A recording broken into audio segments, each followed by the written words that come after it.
Ay, ipapang-angkla ko ito mamaya. Naku ah. Gusto ano? Isang mayaman, isang maganda. God, isang bangka lang kami.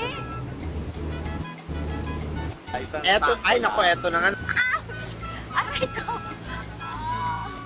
Kuya, bago niyo ako may umaabot sa akin, mga mama, malalaki yung katawan. Kasi laki ng katawan mo. Di ko nga alam, isang buwan pa ako inaabol mo ngayon eh. Nagme-message na naman siya. Kamusta daw bakasyon natin?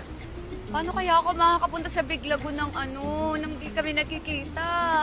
Sa dami-dami naman ng bangka, magkakasama pa kami dito. Diyos ko.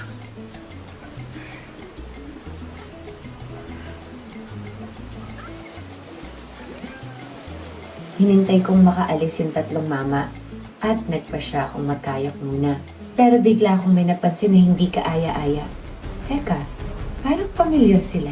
Domeng Douglas, nakita niyo ba yung babaeng yun? Di ba parang siya yun? Halika, dali! Dali, dali! Dali! Kuya, bilis! Kuya!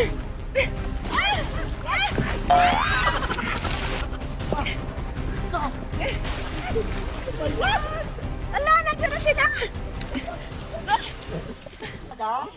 Sa lahat naman may iiwan ko yung sunblock pa talaga nasa isla ko. Wala akong dala talaga. Ay, naku! Wala, puro Manda talaga sa akin yung babae na yan. Naiiwan ko yung sa... Ano ba yan? Sa mukha mo. Ay, may sunblock na pala. Sorry.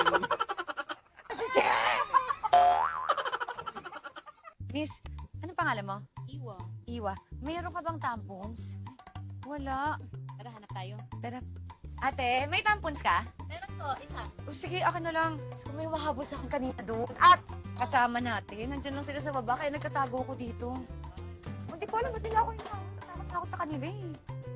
Buti na lang nagpadala yung apa mo, no? Nakapagbakasyon tayo here. Pero sana naman, wala na yung babaeng yun dito, no? Isla na to, oh. Wala nang tao rito. Sana tayo lang. Nakakaloka, di ba? Diretso ba itong buong isla na? Yes! Hindi pa natin mahabol kanina sa bangkap. At Akala. hindi, siya yun eh, pero may ang hair. Pero ang haba ng baba mo sa malapitan, ha? Next time ko yan. Gusto naman sa Thailand, di ba? Pero look, ang ganda talaga ng mukha ko, no?